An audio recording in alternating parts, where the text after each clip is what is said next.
Te damos la bienvenida a Voz de Autor, donde conversamos con escritoras y escritores para conocer su experiencia en el mundo de las letras y así descifrar los secretos para construir una carrera literaria. Somos Diana Crosby y Luis Enrique Vilches, el equipo detrás de Escritores Emergentes. Hoy conversaremos con Paula Rivera Donoso, autora del libro de cuentos El idioma de los dragones, publicado por la editorial Trazos de Aves en su colección Alicanto. Le damos la más cordial bienvenida a esta emisión de Voz de Autor. Hola, ¿qué tal? Bienvenidos y bienvenidas a una emisión más de Voz de Autor. Muchas gracias por conectarse una vez más con nosotros. El día de hoy vamos a tener una conversación que nos entusiasma mucho, dado que vamos a estar hablando de temas que son de mucho interés tanto para Diana como para mí y sabemos que a ustedes también les van a interesar. Nuestra invitada del día de hoy es Paula Rivera Donoso, autora del libro de cuentos El idioma de los dragones, una colección de cuentos de fantasía. Ella especialmente es una autora que conoce mucho sobre el tema, ha escrito mucho al respecto, lo ha teorizado y la información que el día de hoy seguramente vamos a obtener de esta conversación pues será muy valiosa, sobre todo para las personas que están interesadas en los mundos fantásticos y en la construcción de este tipo de relatos en particular. Entonces, pues con todo el agradecimiento que le tenemos, le damos la más cordial bienvenida a Paula. ¿Cómo estás, Paula? Muchas gracias primero que todo a Enrique y a Diana por la invitación para Escritores Emergentes. Me alegra mucho estar en este espacio internacional para mí, a fin de poder compartir mi experiencia como fantasista, es decir, como una persona dedicada a la literatura de fantasía, y también poder comentar un poco más sobre mi libro, considerando también que, pese a que es una publicación en una editorial chilena muy pequeña y muy joven, afortunadamente se puede conseguir de manera internacional por Amazon, así que por lo menos ahí el ebook va a estar disponible por si a alguien le interesa, y así también vamos teniendo puentes entre distintos países latinoamericanos, porque curiosamente todo lo que es el tema de la ficción imaginativa, sobre todo la que se publica en editoriales más pequeñas, es muy difícil de conseguir entre nuestros propios países. Entonces creo que por ahí es importante tender esos puentes y hacer ver que estas obras existen para que se hagan más conocidas.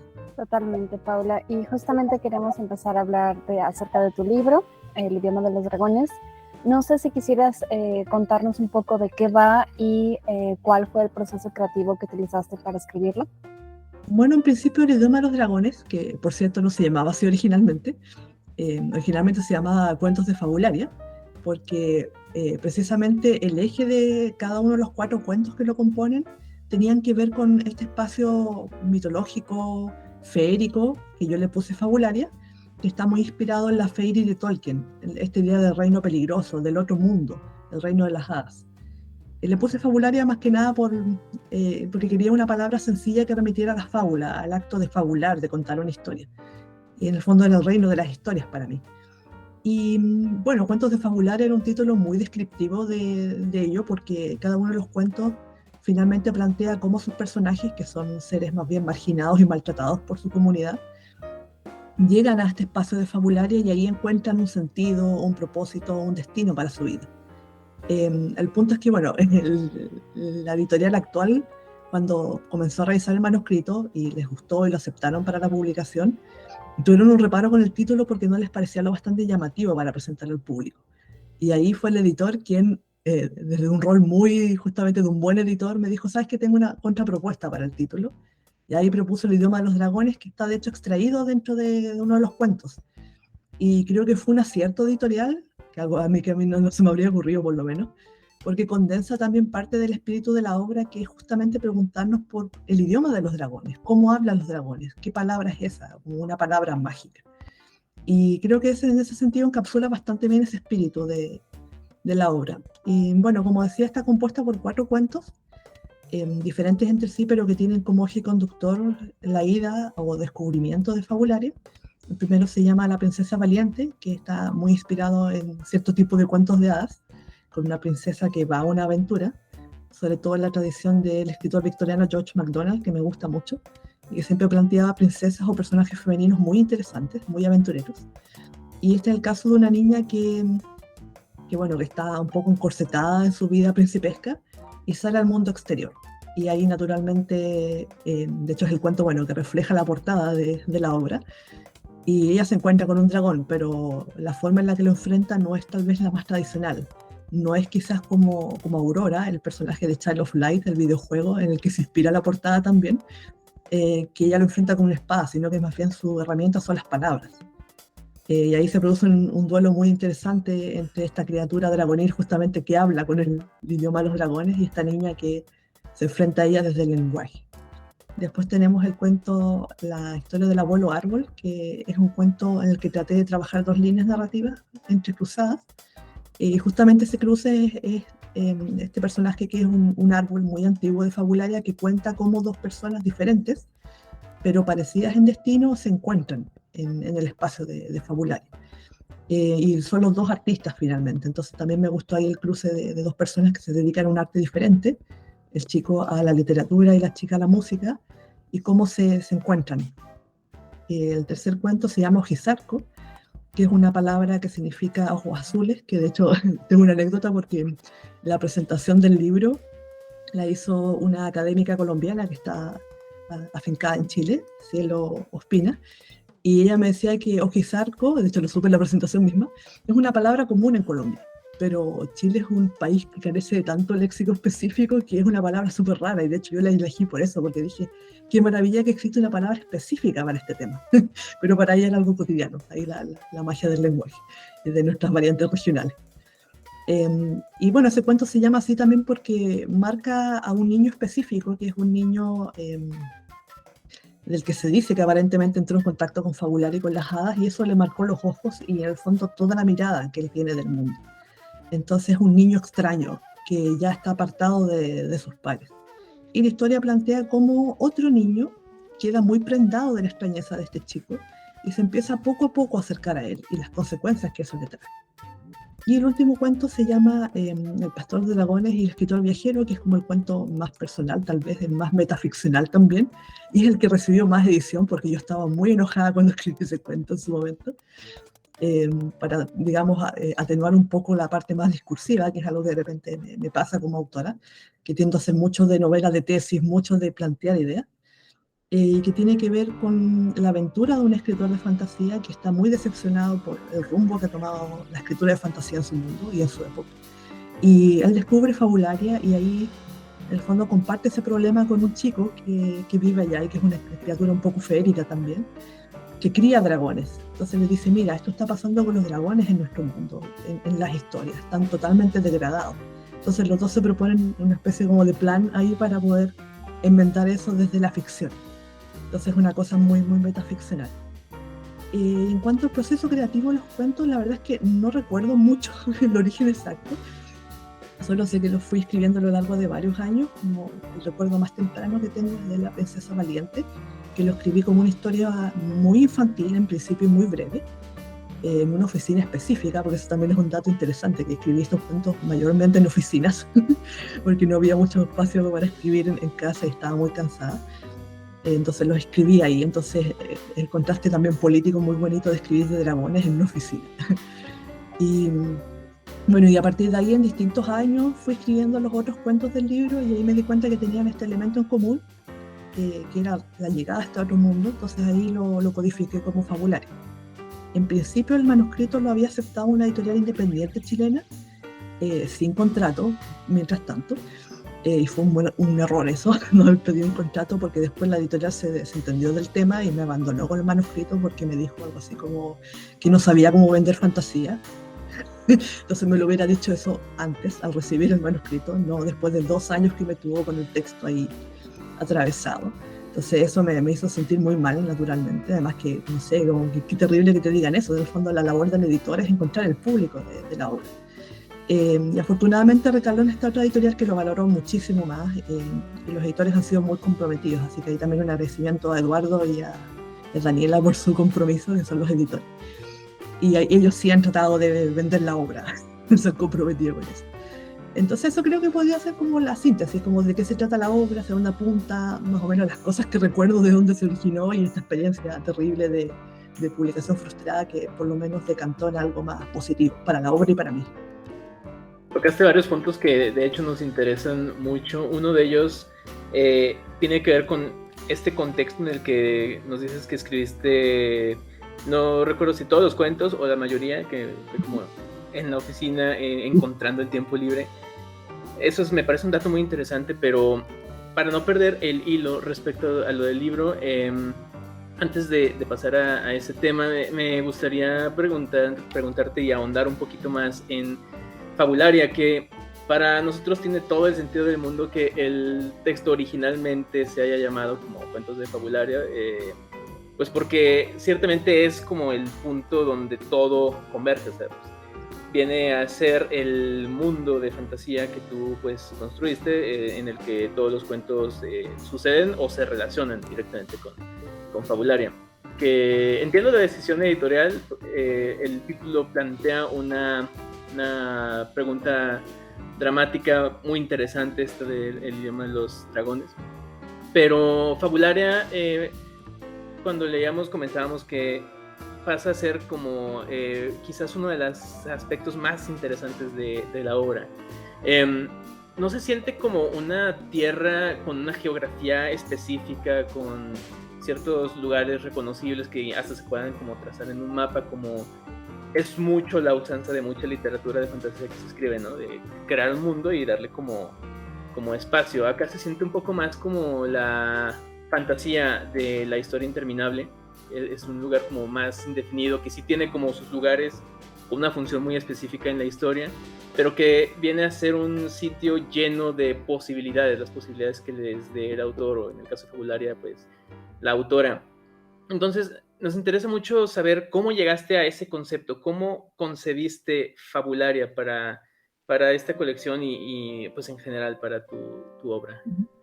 Creo que en principio no hice nada particularmente nuevo con Fabularia, en la medida en que tenía como referentes muy fuertes las Feyre y Tolkien, como les decía, sobre todo en el cuento El herrero de Wootton Mayor, que es mi cuento favorito de Tolkien y creo que la obra favorita también del autor, para mí.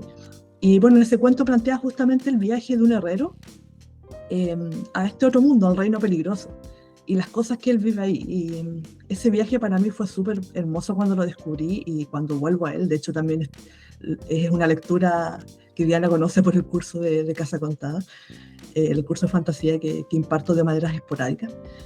Y es un cuento bellísimo. Entonces yo dije, yo también quiero narrar ese tipo de espacio. Lo mismo con fantasía en Historia Interminable, que también es un referente súper importante para mí por su componente metaficcional, como qué significa la fantasía, qué nos pasa cuando viajamos como héroes a ella, como le pasa a Bastián. Fantasía sí creo que es más difusa y a la vez más compleja. Y mi expresión de Fabularia creo que resultó ser bastante sencilla, pero como dices tú, en el fondo igual tiene su propia complejidad. En ese sentido, yo soy súper enemiga del concepto world building, que ahora está muy en boga en la fantasía más comercial, pero creo que en el fondo, ¿cómo lo puedo decir? Simplifica mucho lo que es el proceso de efectivamente crear un mundo posible. Se trabaja mucho, por ejemplo, a través de compartimentos estancos, como así va a ser la política de mi mundo, así va a ser la religión, así va a ser la sociedad, y como que después se ensambla de una forma súper rígida y como muy poco orgánica. Y creo que en el fondo pensar un mundo de fantasía pasa por algo más que eso. Creo que también tiene que ver con la evocación de otro espacio. Creo que eso falta también como la idea más territorial de cómo pensar ese otro lugar, más que de describir quizás la fauna, la flora con gran detalle, sino que qué emociones nos provoca eso, qué efectos estéticos tiene finalmente. Entonces ahí estoy más cercana de la tradición del cuento de hadas tal vez, o la leyenda, que con pequeñas pinceladas en los textos o en su momento en las narraciones orales, creaban una imagen mental bien poderosa y no necesitaban tantas páginas y páginas de descripciones del mundo. Creo que me interesa más ese aspecto justamente más mítico, más abstracto, más simbólico, más antropológico incluso, más que meramente científico, por decirlo de alguna manera. Y esa es la línea en que me escribo yo, la verdad, como que no he podido entrar a esa otra fantasía más de world building, y tampoco me llega mucho como para escribirla, no sabría cómo tampoco. Entonces, esta es mi otra perspectiva. Me parece muy interesante lo que mencionas respecto al world building, porque creo que justamente es algo de lo que en general a muchas personas que pues divulgan acerca de la escritura de fantasía, es un tema que tocan mucho, ¿no? O sea, de hecho, hasta casi se menciona como si hubiera un checklist de cosas a hacer para escribir un relato de fantasía. Entre ellas está, crea tu mundo, haz como un world building como muy consistente y esto. Y pues me llama mucho la atención esta perspectiva que tú tienes, pues sobre otra manera de concebir un mundo, no necesariamente como tan rígido, pero que en el fondo pues está ahí, es algo que de alguna manera construyes a través de otras cosas, ¿no? Como la manera en cómo se relacionan los personajes con los elementos del entorno, la manera como de hecho suceden las cosas y cómo le das varios matices. A mí Fabulares me pareció interesante porque pues si bien es un mundo de hadas, no es como solo una maravilla encantadora, también hay peligros, hay misterios y hay como muchas cosas ahí por descubrir. Entonces esa perspectiva me parece muy interesante y esto me lleva a hacerte una pregunta que también nos interesa mucho y es tú personalmente, ¿qué ha sido para ti la fantasía? ¿Qué ha sido y qué es para ti? Porque vemos que este libro reúne muchas de las cosas que hemos aprendido a través de, bueno, aquí en paréntesis, Diana tomó tu curso de fantasía que has dado en Casa Contada. Y bueno, yo tengo varios años pues leyéndote en blogs y otros espacios pues, sobre todos estos temas. Entonces vemos que en este libro como que hay una condensación muy práctica pues de muchas de las cosas que tú misma divulgas y que has reflexionado y has interiorizado. Entonces nos interesaría mucho también para nuestra audiencia conocer ese punto de vista. ¿Qué es y qué ha sido para ti la fantasía? Es una pregunta bien compleja porque abarca tantas cosas. Pero al principio diría que es mi vida, finalmente. Es todo lo que soy y en el fondo algo que ha marcado muchas experiencias de mi propia existencia y que algo que le dio un rumbo a esa vida y que en el fondo me llevó a mi destino. Bueno, hoy día tenía una charla con unos chicos en un colegio, en una escuela, y les comentaba eso. En el fondo la estructuré como una especie de trayectoria de vida. Y les contaba cómo fue mi relación con la fantasía en cada fase, desde la infancia hasta la adolescencia y bueno, de ahí en más ahora la adultez. Y en el fondo la fantasía siempre me ha acompañado desde que era niña, sobre todo porque yo siempre sufrí mucho por ser muy extraña, era como el bicho raro en general en todas partes. Y no tenía ningún refugio en los seres humanos que me rodeaban en esa época. Mi familia era horrible, mis compañeros también, no tenía amistades muy sólidas tampoco, eran como más circunstanciales o, no sé, superficiales. Entonces estaba muy sola como persona y eso que yo necesitaba, que era finalmente el afecto o algún sentido de pertenencia, no lo tenía con los seres humanos. Pero sí lo tenía con las historias y con las aventuras que me daban los personajes, la forma en la que me compenetraba con ellos, con sus destinos, y esto también en los videojuegos, incluso ahí también, como tanto libros como juegos me adentraban en estos otros mundos que tenían mucho más que ver con los conflictos internos que tenía yo antes que con, digamos, lo que te insistía el mundo, que era la vida real o las historias realistas, con las que yo no podía conectar en lo absoluto.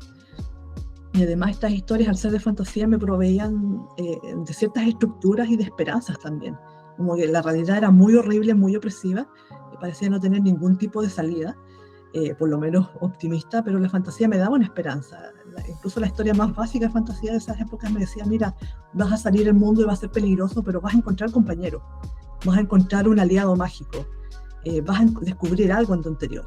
Y eso es súper alentador para alguien que no tenía nada de eso en general como apoyo.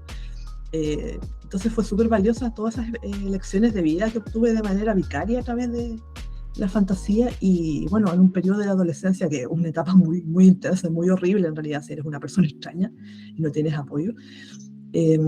Fue muy, muy terrible, estuve con ideaciones suicidas por mucho tiempo y la fantasía fue lo que me sacó de eso porque fue mi sostén durante toda esa época, tanto en los juegos que jugaba, El Señor de los Anillos que estaba leyendo ahí, descubriéndolo con mucha intensidad, Harry Potter, a pesar de que ahora tenga hasta cierta distancia con Rowling por muchas cosas, el metal que escuchaba, principalmente Rhapsody y Nightwish, que son bandas para mí súper tutelares que me acompañan en muchas sesiones de escritura.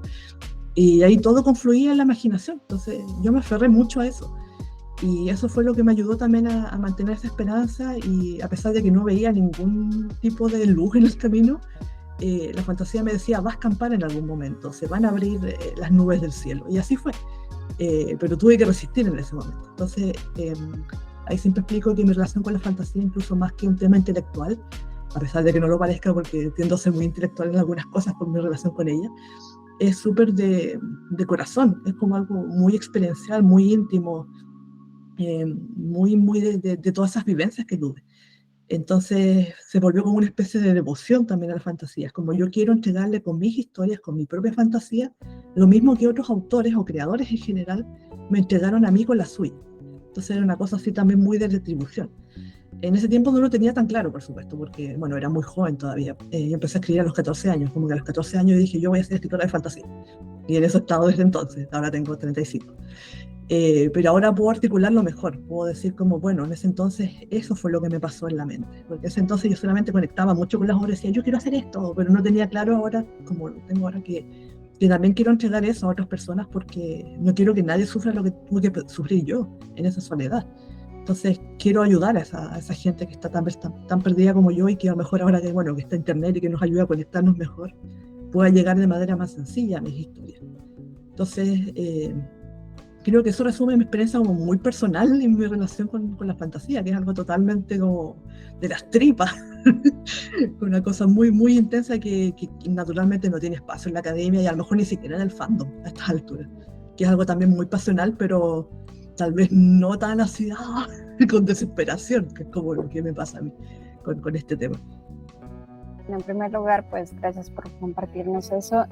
Pues en realidad tanto Liz como yo somos escritores de fantasía, y pues también no como tú, pero también nos gusta mucho el género y lo defendemos pues a capa y espada. No tanto como tú, insisto, porque tú sí eres como todo el intelectual y mis respetos, pero sí. Y justamente pues también es otra de las preguntas que te queremos hacer. Tristemente, pero así es, la literatura no es considerada, más bien la fantasía no es considerada como un género relevante en la literatura, ni en México, ni en Chile, ni en Latinoamérica, y en general en el mundo también es vista como un género bajo, por así decirlo. Entonces, a nosotros nos gustaría preguntarte por qué escribir fantasía, si este es el caso, y cómo hacerlo considerando pues todo esto. Bueno, a mí, como mi experiencia personal, como he sido una persona tan vapuleada en algunas circunstancias y tan marginada, siempre me he identificado mucho con esa figura del margen y del underdog, la persona que no está destinada a ganar nada y que está siempre trabajando en las sombras. Ahora ya no están así, pero en el fondo es una figura arquetípica con la que conecto mucho. Que sea mal vista, en el fondo, no es algo que me echa a mí para atrás en cuanto a mi propia devoción con la fantasía. Al contrario, es algo como que la estimula más. Por supuesto que es algo muy desgastante emocionalmente y muy triste a veces, porque en el fondo a nadie le gusta ver que lo que uno ama y que en el fondo significa tanto para uno, están atacados de maneras tan injustas y a veces cobardes por otras personas. Entonces, igual amar la fantasía e incluso dedicarse a escribirla como simplemente por una pasión, es difícil, porque te vas a encontrar con un montón de muros y de gente crítica ante eso, que te va a mirar en menos, incluso si tu obra está muy bien escrita, incluso si tiene mucho valor literario en sí misma. Entonces, en principio recomendaría, ¿cómo decirlo?, como desarrollar algún tipo de coraza o anticiparse a eso, como que es un campo difícil. En el fondo uno no va a encontrarse con muchas loas en el camino, incluso si es un buen escritor. Y a veces esos dardos vienen incluso de la gente que debería ser compañera de uno. Por ejemplo, en el caso de la literatura imaginativa, y esto es algo que también menciono mucho en general, tanto en mi curso de Casa Contada como en otros lados, que la ciencia ficción es súper mala hermana a veces. O quizás más que la ciencia ficción, la gente que adora la ciencia ficción a veces es muy despectiva con nosotros, y de maneras súper extrañas, solo porque tenemos perspectivas diferentes respecto a cómo trabajamos la imaginación.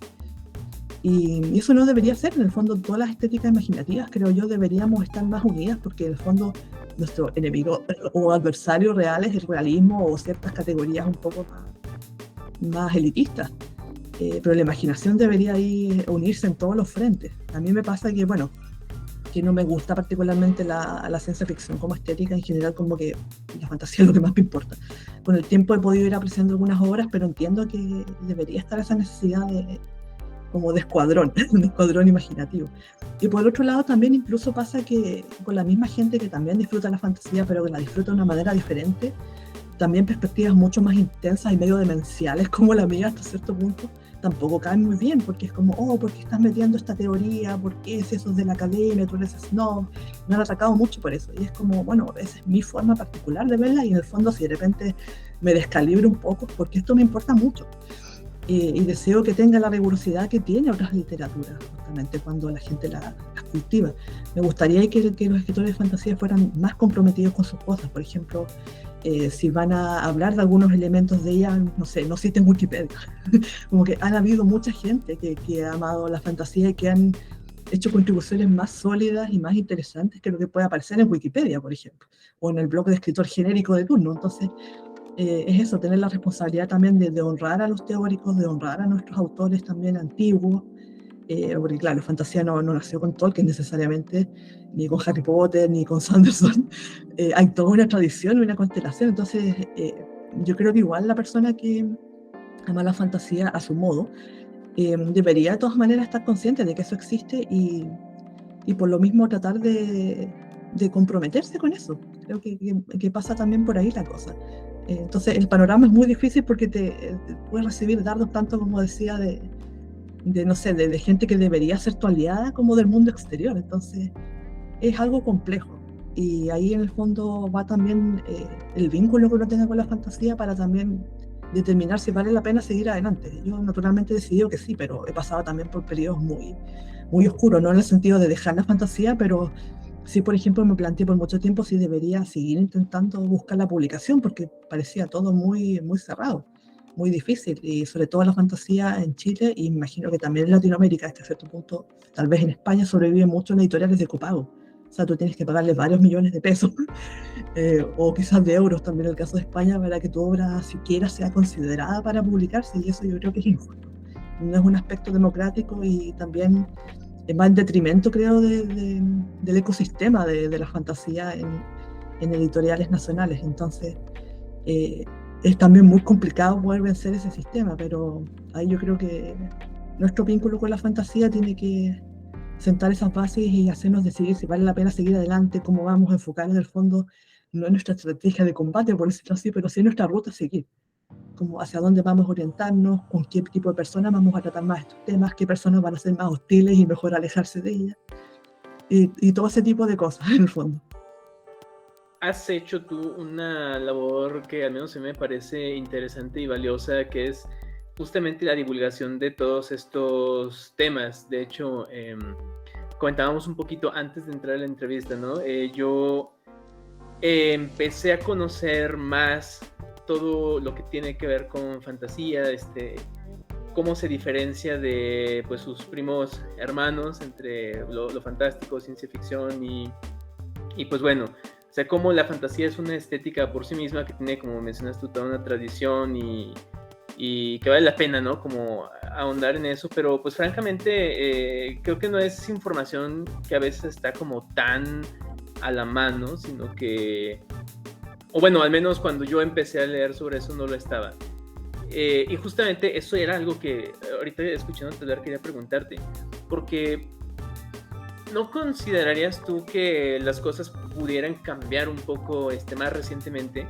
Y lo digo debido a que, pues sí, ciertamente, ya mencionaba Diana, en el mundo editorial, pues la fantasía ha sido considerada de alguna manera como un género bajo o pues sí, como muy, muy lateral, como que está la literatura y la fantasía es como algo menor. Pero a veces me da la impresión de que estamos viendo un momento en el que una generación que ha estado más involucrada en temas como de cómics, como de videojuegos, personas que crecimos, independientemente de la opinión sobre el título, pero hemos crecido con las películas de Señor de los Anillos, todo el boom de Harry Potter, Juego de Tronos, incluso la animación japonesa, que cuando yo, muy probablemente tú, éramos, y incluso Diana, éramos adolescentes, pues era como más marginal y ahora se ha como aceptado mucho más. Yo quisiera preguntarte, así desde tu perspectiva, que pues lo estudias, lo vives todos los días, ¿no crees que ese cierto rechazo o esa no aceptación tan abierta hacia la fantasía como género literario podría mejorar en los próximos años? Aunque quizás no lo parezca, yo soy una persona esencialmente pesimista. Entonces, claro, tiendo a pensar que no. Lo que me pasa también es que a veces el hecho de que se vuelvan estas cosas más masivas no va necesariamente en virtud de lo que merecería la fantasía o cualquier tipo de estética. Como que lo que siento que pasa con la masividad en algunos casos es que, claro, más gente empieza a acercarse a este tipo de obras, pero se produce una especie como de circuito cerrado porque se quedan solo como en cierto tipo de obras y no les sirve para abrir puertas a otros lados. O bien se fijan justo en elementos que no son esenciales de la fantasía. Por ejemplo, lo pensaba mucho con el éxito de Juego de Tronos en la serie, y cómo hablando con personas o viendo lo que comentaban decían, oh, es que es violenta y no sé, y sexo y la política. Y uno decía, pero es que eso no tiene que ver necesariamente con la fantasía. Como quizás, ¿qué te pareció la fantasía implicada con eso? Pero no, lo que a ellos les gustaba era lo que no era de fantasía en Juego de Tronos. Entonces ahí tú decías, bueno, lo que a esta gente le interesa no es la fantasía, es otra cosa que está entremezclada probablemente. Pasa lo mismo, creo yo, hasta cierto punto con algunas novelas de fantasía romántica, que también aquello con lo que conectan algunos lectores no es necesariamente el aspecto de fantasía de ellas, sino como más bien la relación sexoafectiva de los personajes. A lo mejor como el hecho de que un personaje sea elfo no significa como un cuestionamiento de la temporalidad de la existencia o la tristeza de los elfos, sino que es guapo. Entonces como que creo que ahí es súper complicado porque se van desplazando esos temas y esas cosas. Entonces creo, bueno, sí, en principio creo que hemos avanzado en los años y claro, quizás por un tema generacional, como muchos de nosotros en el fondo de nuestra generación millennial y probablemente Z y las que vengan, tenemos más familiaridad con este tipo de obras imaginativas. Ahora Internet también nos permite acceder con mucha mayor facilidad a ellas, porque antes en el fondo no estaba limitado a lo que tenía a mano en la biblioteca, el colegio, de su casa si tenía libros o de su lugar de origen. Y ahora es mucho más sencillo rastrear esas obras o buscar otras opiniones o incluso piratear en algunos casos. Entonces existe mucha mayor facilidad para acceder a las obras que en años anteriores, y eso también creo que puede fomentar. Pero ahí también es importante tener como cierta guía y dirección, porque en el fondo si uno sigue atrapado como en lo que te ofrece el mercado, en el fondo, aunque tengas internet y conozcas muchos sitios de recomendaciones, no vas a llegar a las obras diferentes. Entonces ahí también pasa por un proceso ya no solo como de que falten las herramientas, sino como de la mente, como salir también de esta modalidad un poco antiintelectual que a veces he visto mucho en los medios de los fandoms, y atreverse a ir más allá, justamente, como más allá de lo obvio, más allá de lo que se te muestra como popular, es como te puede gustar esto, es como no lo sabemos. Entonces ahí como explorar un poco más como la imagen que se me viene a la mente, por ejemplo, de una persona en una librería y sacando los libros y buscando los que están tapados abajo entre los otros. Esa imagen creo que es súper potente porque muestra eso, como que los libros están, pero no están a la vista y uno tiene que hacer cierto esfuerzo para llegar a ellos. Entonces creo que eso es súper importante.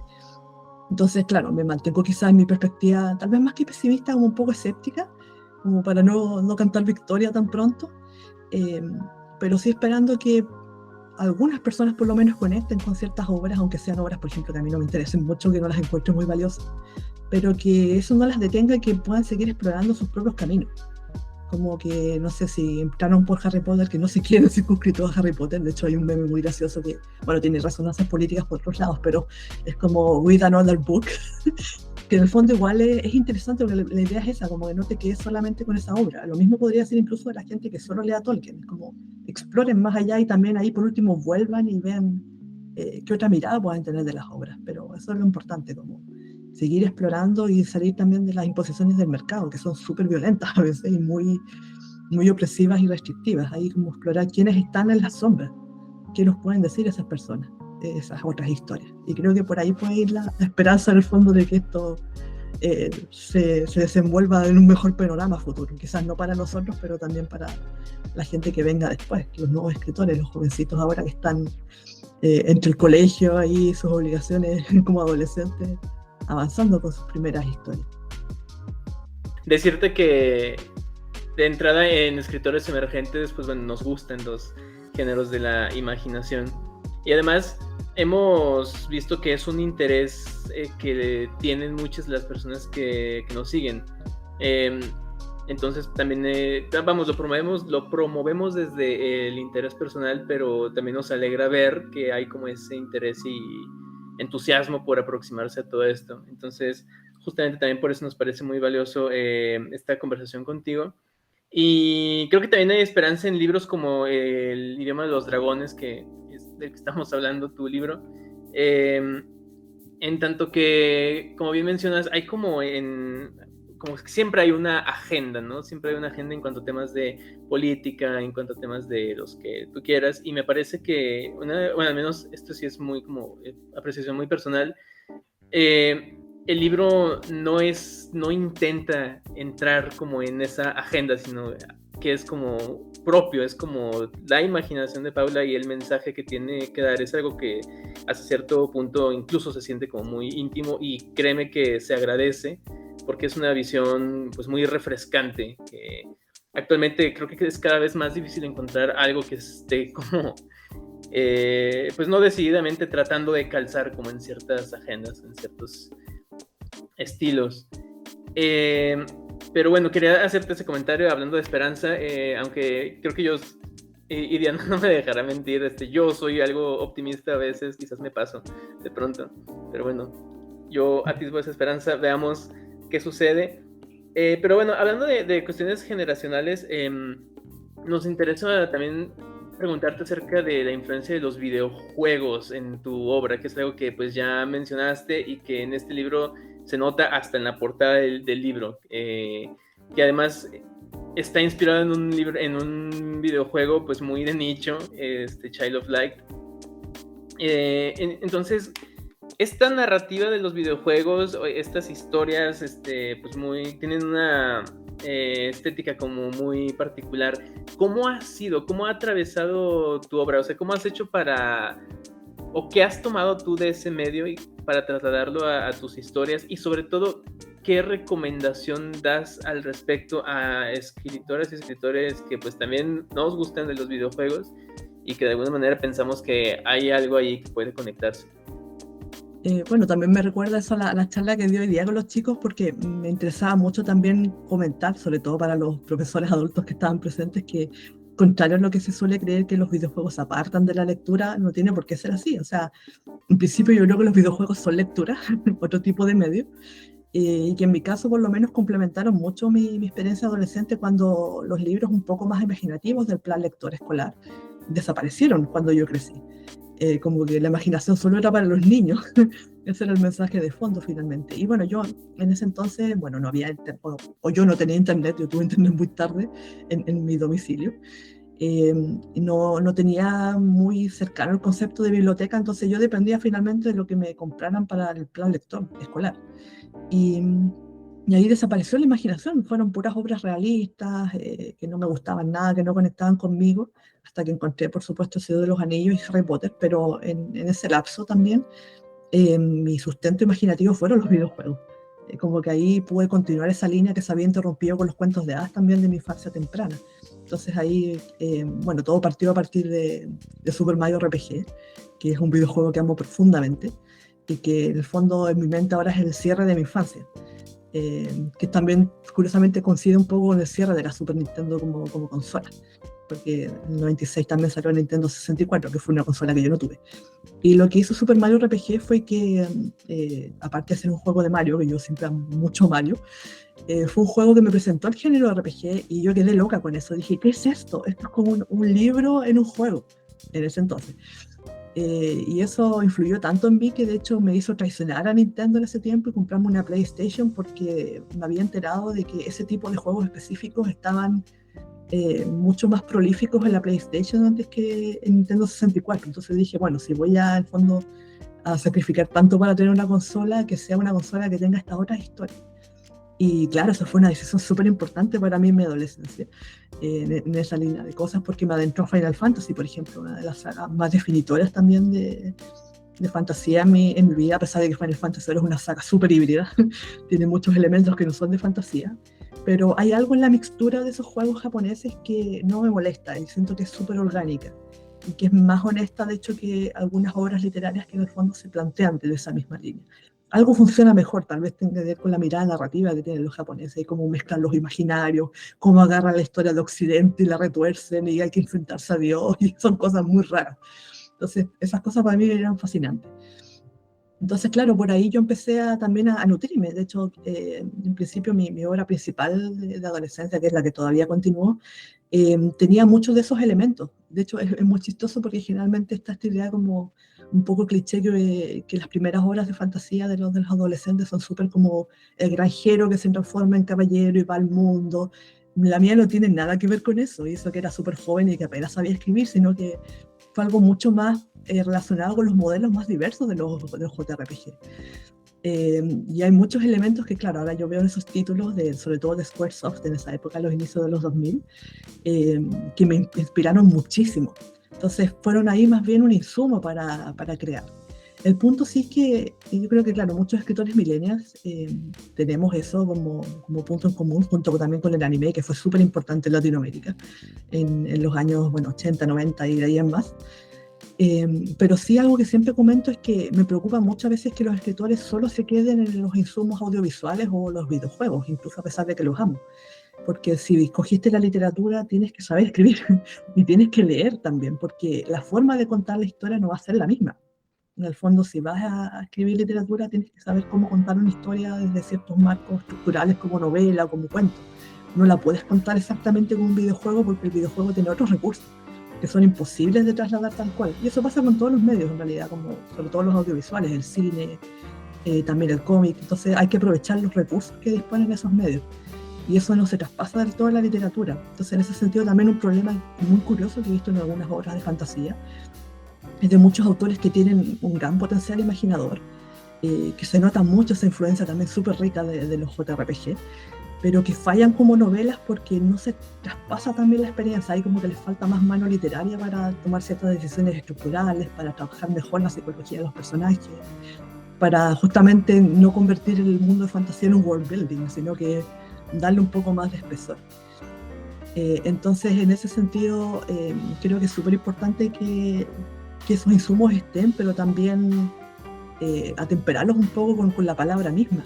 En mi caso, creo que nunca he hecho ese trasvase del videojuego a mis obras de manera tan consciente. Creo que es algo que está súper de manera inconsciente en mí y que sale en estas instancias. Por ejemplo, mis modelos de las princesas más aventureras, por un lado, claro, vienen de George MacDonald, viene de algunos cuentos de hadas en específico, pero también viene de Garnet, de Final Fantasy IX, que es un personaje muy, muy bonito. Y vienen de las tradiciones de las mujeres de Final Fantasy, que fueron mis grandes referentes femeninos en mi adolescencia, ya que no habían obras con mujeres cuando yo leía, o lo que no habían mujeres relevantes con las que yo pudiera conectar. Entonces están ahí, pero de maneras más inconscientes, diría yo, o subconscientes, no lo sé. Y quizás ahí me gustaría tal vez animarme a hacer algo más consciente, pero sería complicado de trabajar. De hecho, como anécdota, hace poco terminé Xenoblade Chronicles 3, que es un juego que me encantó, me explotó la mente jugándolo. Y ciertas cosas de la historia y de la premisa se parecen mucho a mi historia de toda la vida, a mi obra mayor. Y es súper curioso eso porque es muy fuerte en el fondo ver eso y está bien resuelto, no tienen estas complicaciones que yo tengo con mi propia historia todavía. Digo, oh, así lo resolvieron.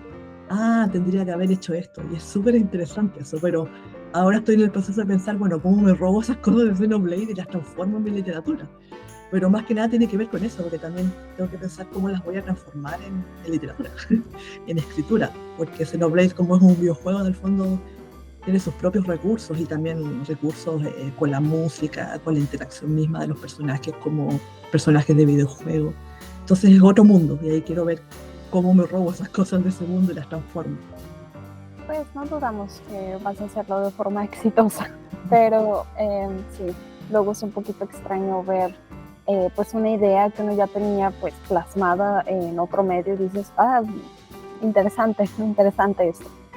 Pero bueno, Paula, también, bueno, al inicio de la charla mencionaste algo que en cuanto lo dijiste, lo apuntamos porque dijimos, esto lo tenemos que preguntar. Y es que algunos de los cuentos de tu libro los escribiste en oficina, porque no tenías pues un lugar adecuado en tu casa y también porque ya estabas cansada y eras como, pues ya me pongo a escribir aquí. Y eso nos parece muy relevante porque a la mayoría de los escritores nos aqueja el tema del tiempo, porque sentimos que no tenemos tiempo para escribir o que quisiéramos dedicarle más tiempo, pero las responsabilidades de la vida diaria y demás, pues no nos dejan hacerlo. Entonces, no sé si quieras hablarnos un poco de ese proceso y de qué le recomendarías a personas que pues tienen este problema.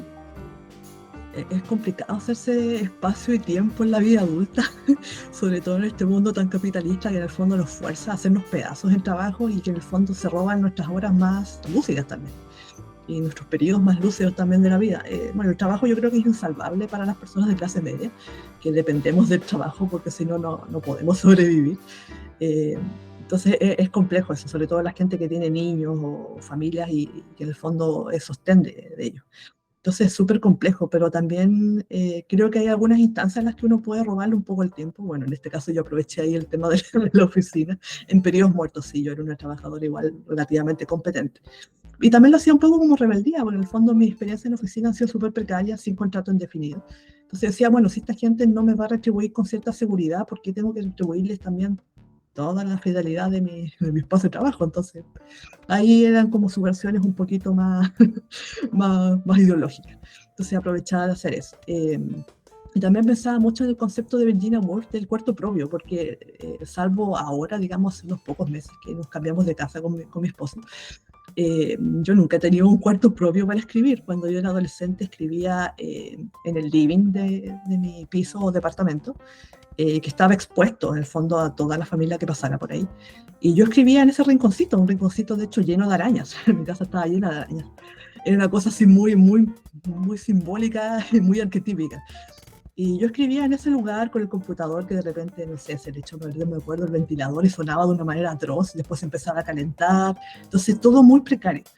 Pero yo escribía ahí, después respaldaba mis textos y después, bueno, me cambié a un departamento más pequeño después cuando fui adulta. Pero ahí tampoco tenía un espacio porque, bueno, tenía un escritorio pequeño, pero generalmente estaba lleno de cosas. O a veces trataba de escribir en la mesa, ahí compatibilizando los espacios con mi esposo cuando él también escribía o cuando trabajaba también. Él es docente, entonces también ahí corregía cosas y ocupaba toda la mesa. Entonces teníamos que negociar esos espacios. A veces yo escribía simplemente en la cama así de vientre. Entonces no era en lo absoluto un espacio ideal, pero en el fondo, más que cuarto propio, estaba la idea como de un mundo propio. Entonces, eso era lo que trataba de salir. Naturalmente, ahí también era más joven y tenía más energía. Ahora, como que yo creo que no podría ya hacer eso. Pero sí tratar de, creo, de ahora como en este espacio de mi vida, como tratar de hacer una especie de higiene de Internet en general, porque las redes sociales a veces nos consumen mucho tiempo, Internet mismo, estamos muy pegados a lo que es esa ventana. Yo en general, como soy una persona muy solitaria por circunstancias diversas ahora de mi vida actual, mis mayores contactos con otras personas son por internet, sobre todo por Twitter. Yo paso mucho metida en Twitter, como lo deben ver quizás ustedes. Y el punto es, claro, que a veces uno está más pegado que de costumbre y esas horas tal vez las podría, no quiero usar la palabra invertir porque suena horrible, pero en el fondo trasladar a la escritura. Y en ese sentido yo soy súper poco disciplinada para escribir porque a veces no tengo horarios para hacer eso. O sea, yo ahora trabajo freelancer, entonces igual hay más flexibilidad, pero tengo que hacer otras cosas en ocasiones. Entonces a veces surgen esos impulsos y ahí trato de aprovecharlos lo más que pueda, finalmente más hacia la tarde, más hacia la noche. Y quizás porque he escrito mucho durante toda mi vida, es algo que no me cuesta tanto conectarme si estoy muy embalada en el tema. Y ahí escribo como en tandas más largas de tiempo, como que puedo estar muchas horas escribiendo y de repente escribo un cuento completo en un rango de tiempo determinado y bueno, naturalmente es un borrador y lo tengo que trabajar, pero la materia prima ya está ahí, entonces es súper liberador y así voy de a poco, entonces es súper difícil, quizás ahí para un escritor que le cueste. A algunos tal vez les funcione mejor cierta disciplina, como a determinadas horas, dejar ese espacio sagrado para que no interrumpa a nadie, apagar los teléfonos, pedirle a los niños por favor que no griten, cosas así. Y a otras personas a lo mejor les tal vez atreverse simplemente como a escribir, porque a mí a veces me pasa que quiero escribir y a veces me da miedo por alguna cosa muy tonta. Y digo, no, pucha, no sé, me da cosa retomar esta historia que tengo parada hace, no sé, 6 meses. Y a veces es necesario, pues es solamente como atreverse a continuarla. Con mi historia principal, curiosamente, no me ha pasado tanto eso, porque ahora la estoy reescribiendo como en desorden. Entonces, de repente, porque antes me costaba mucho retomarla porque es tan grande y tan importante para mí que me intimidaba. Y ahora lo que empecé a hacer, dije, bueno, de repente como yo soy muy visual en eso, curiosamente, a pesar de que soy muy miope, entonces de repente tengo visiones de los personajes o de cosas que pasan y ahora estoy diciendo, bueno, la voy a escribir ahora, así como sin contexto. Y eso me ha ayudado mucho a escribir y he escrito mucho de eso. Entonces ahí encontré una manera alternativa para poder vencer esos temores y de crearme esos espacios en mi vida cotidiana para escribir. Entonces yo creo ahí que cada escritor puede tener su propia vida para hackear el sistema, para robarle horas a su oficina o a su familia a veces. O de repente de inspirarse, de ver algo que les llama tanto la atención o que conecta tanto con ellos, que es como tengo que escribir mi respuesta, mi punto de conexión con eso, y ahí tirarse a redactar. Entonces yo creo que son estrategias que uno tiene que ir encontrando sí en la experiencia propia, entonces como que no haya una receta única, pero sí recordar que escribir es súper importante, entonces hay que darse un espacio en la vida para poder hacerlo, si no vamos a quedarnos con muchos millones de historias, y esa no es la idea, como que aprovechemos bien el tiempo que tenemos acá, que es súper breve además. Me gustó mucho esa respuesta de ser un poquito revolucionarios y robarle horas al día para escribir, porque al fin y al cabo pues esa es la actitud que en general deberíamos tener con la literatura, de defenderla y hacerle espacio. Pero bueno, Paula, a lo largo de la entrevista has dado pues muy buenos consejos pues a las personas a las que les gusta escribir, pero no sé si tengas alguno en específico que te gustaría darle a gente, personas que apenas están iniciando su carrera literaria o apenas están tomando la pluma o apenas incluso están descubriendo la fantasía. No sé si te gustaría decirles algunas palabras, algunos consejos para ir terminando ya esta entrevista. Sí, hay hartas cosas que se podrían decir. Lo que siempre me da miedo en estas cosas es que como yo soy un tipo de escritora muy particular, yo solamente siento que si yo digo algunas cosas que me han funcionado a mí, como que a los demás a lo mejor no les va a hacer mucho sentido o no les va a ayudar. Pero creo que sí, en general, es bueno recordar que es un camino hermoso, que vale mucho la pena, escribir fantasía y escribir en general, pero que también puede ser muy difícil, sobre todo dependiendo de las expectativas que uno tenga. Por ejemplo, no sé, si alguien quiere ser famoso, vender muchos libros y no sé, ser como alguien muy conocido es súper difícil y no es una motivación intrínseca tampoco, o sea, puede pasar, la vida es súper rara, pero si uno se enfoca en eso, incluso si lo logra, no sé si será algo tan beneficioso para la fantasía o para el mundo. No, yo creo que uno debe pensar siempre en el texto primero, porque en el fondo lo que uno escriba es lo único que va a depender de uno. Yo soy súper fatalista y digo como cualquier cosa que se escape de eso puede terminar muy mal. En el caso mismo de publicar, ahí uno depende mucho del editor, también de un editor que coja tu manuscrito y diga como yo creo en esta historia y quiero que se publique, voy a luchar por ella. Pero a veces esa persona no está en ese momento para vernos, entonces lo único que podemos hacer nosotros es tratar que ese manuscrito esté lo mejor posible para que trate de llegar de alguna manera a esa persona correcta. Lo otro también es siempre, creo, bueno, en el caso de la fantasía, sobre todo, siempre leer fantasía, porque me he topado muchísimo, sobre todo en Chile, con autores que tienen buenas ideas, que incluso a veces redactan bastante bien, pero que les falta lectura, y a veces se nota. Y yo pienso lo muy buenas que podrían ser las obras o superiores si leyeran más, porque en el fondo ahí a medida que uno va leyendo va diciendo, oh, no se me había ocurrido trabajar esto, o me pasa algo con esta obra y quiero ver qué pasa con ese tema, cómo puedo escribir otra cosa.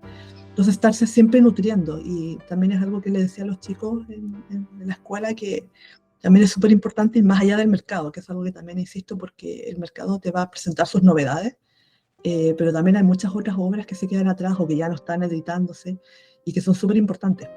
Y ahí entonces tiene una visión súper diversa de más allá de, no sé, del primer mundo, obras que no necesariamente están escritas en inglés, obras que no necesariamente hayan sido escritas en los últimos 10 años, sino que ir más atrás, buscar, en el fondo, asumir esto como un viaje, justamente como un viaje de fantasía, ser uno ahí la persona que está en el reino peligroso, enfrentándose a quizás qué tipo de criaturas, pero también de repente con la idea de que hay tesoros escondidos, de que hay magia oculta a nuestra espera, y asumirlo así como una aventura.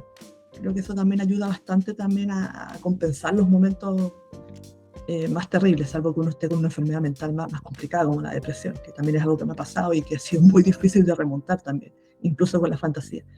Entonces, prepararse muy bien también para ese viaje, tratar en el fondo de sacarle filo a las palabras como si fueran en la espada del camino, tratar de encontrar compañeros que te acompañen justamente en este viaje, que no es tan fácil en el fondo como de conseguir. A mí me ha costado encontrar personas más afines, pero lo he logrado. Lamentablemente casi ninguna está en Chile. tengo amigos en Chile, pero como cuántos escritores que puedan compartir esa línea, muy poco. Internet ahí ha ido en mi ayuda. Y ahí se van creando esas redes también, porque es súper importante tener un compañero que más que te vetee las cosas o te las lea, que esté ahí, que pueda compartir contigo en algún momento el amor por alguna historia. Eso es algo súper importante, como para no sentirse tan solo, porque la soledad también nos va lastrando. ¿Y qué más podría decir? Y bueno, también en cuanto a la publicación misma, normalmente no recomiendo pagar por publicar porque es algo que se puede prestar para muchas decepciones futuras. Es una opción personal finalmente, pero consideren bien eso, sobre todo si, por ejemplo, es mucho dinero y te van a tener que sacrificar muchas cosas o endeudarse para ello, a veces no vale la pena.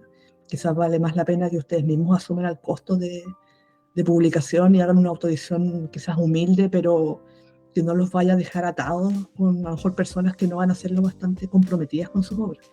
Eso es súper importante. Yo nunca he pagado a alguien más por mis obras y espero mantenerme en esa línea. También prefiero autopublicar.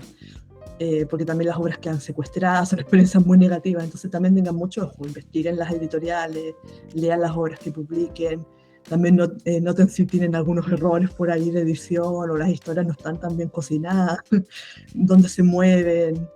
Todas esas cosas son súper importantes también para ver si su obra va a estar en buenas manos. Entonces yo creo que ese también es un consejo como súper práctico. Y disfruten en el fondo también del viaje, a pesar de sus cosas complicadas, hay momentos muy hermosos y que en el fondo le dan todo el color a la vida, finalmente sí, esto es el camino que ustedes eligieron.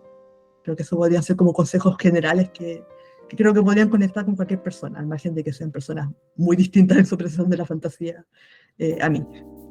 Muchas gracias, Paula. Creo que tocas muchos puntos que son muy interesantes pues para la audiencia que nos ve. En muchas ocasiones las personas que más se acercan a nosotros tienen muchas inquietudes sobre pues, este asunto de la publicación, de qué hacer con la obra que ya tengo. Entonces, eso que mencionas creo que también da pues una visión que puede servir mucho. Y pues también todo lo que has comentado acerca de cómo pues concretar los proyectos. Vamos, a lo largo de la charla creo que lo has mencionado de una u otra forma, es en tus maneras de concebir como ciertos conceptos para la escritura de fantasía, y pasando pues por bueno, lo que ya mencionabas, de tu manera como muy particular de escribir. A nosotros nos interesa mucho hablar justamente de estas particularidades, razón por la que invitamos a diversidad de autores y autoras, puesto que pues sabemos que la escritura no es como una receta de cocina, sino un tejido diverso. Entonces pues en ese sentido estamos muy agradecidos contigo una vez más por todo lo que nos has compartido hoy, por hablar un poco acerca de tu libro, el cual pues desde ya recomendamos muchísimo a todas las personas que hayan llegado a este punto de la entrevista. Afortunadamente creo que no se consigue físicamente en México, solamente en Chile, ¿no? Sí, la edición física de momento está solo en Chile y de hecho como creo que se los comenté antes en la entrevista, no recuerdo, o al principio, que como es una editorial pequeña y muy joven, incluso estamos con distribución restringida inicialmente en Chile, porque de momento solo está como en 3 librerías en Santiago, que es la capital. Entonces Chile es un país muy largo, muy largo, y yo ahora estoy viviendo en el sur, entonces acá no, las librerías no están. Los niños me preguntaban en el colegio como, oh, ¿podemos conseguirlo en la librería que está acá? Es como, no, lamentablemente no, es el problema de las distribuidoras, pero sí está en Amazon. Ahí la editorial está subiendo su catálogo, y de hecho lo bueno que tiene Amazon es que pueden ver las primeras páginas, que es algo que yo uso mucho para decidir si realmente un libro conecta conmigo, más que la portada a veces, más que la sinopsis, el texto, la prosa del autor. Entonces ahí también, si les interesa, pueden echarle un vistazo y ahí van a poder acceder a las primeras páginas del primer cuento para ver si también sintoniza con ustedes, si les gusta y si quieren seguir adelante. Creo que eso es bueno de Amazon, entre las cosas terribles que tiene Amazon. Es algo bueno. Sí, entre todas las cosas de terrible monopolio. Pero sí, justamente decía, afortunadamente está en Amazon, nosotros lo leímos en Kindle, entonces pues para quienes tienen acceso a este formato de lectura, pues ahí está a su disposición. Pues es cuanto, Paula, muchísimas gracias.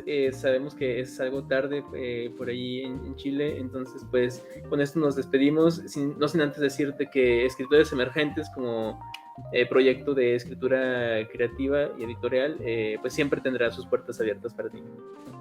Muchas gracias por la invitación y espero ahí también que los espectadores de la entrevista a lo mejor conecten con algunas cosas o les quede algo a lo mejor dando vueltas ahí en relación con la fantasía y se animen también a lo mejor a tomar algunas aventuras inesperadas en el camino, que es la idea de la fantasía también, ¿no?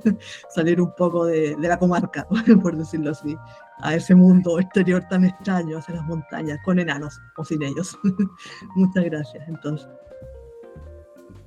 Listo, pues bueno, entonces nos vemos en internet. Nos vemos, chao.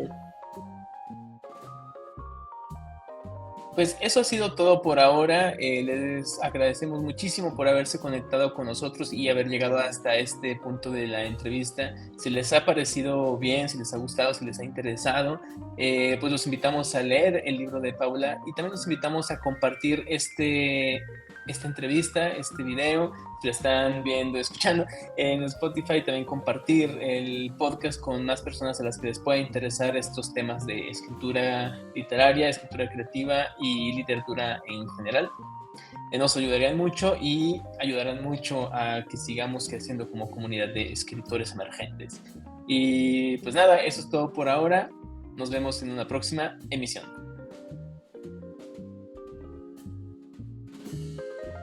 Esto fue Voz de Autor, una producción de Escritores Emergentes. Si te ha gustado esta entrevista, recuerda compartirla con el mundo para que más personas puedan aprovechar los conocimientos que hemos descubierto en este espacio. Mantente al tanto de nuestras redes sociales para enterarte de nuestra próxima conversación y de otros contenidos acerca de escritura creativa. Búscanos en Facebook, Instagram, YouTube, Twitter y únete a nuestro canal de Telegram. Somos Escritores Emergentes. Ayudamos a nuevas voces literarias a desarrollar su carrera artística a través de recursos de formación, expresión y desarrollo profesional. ¡Hasta la próxima!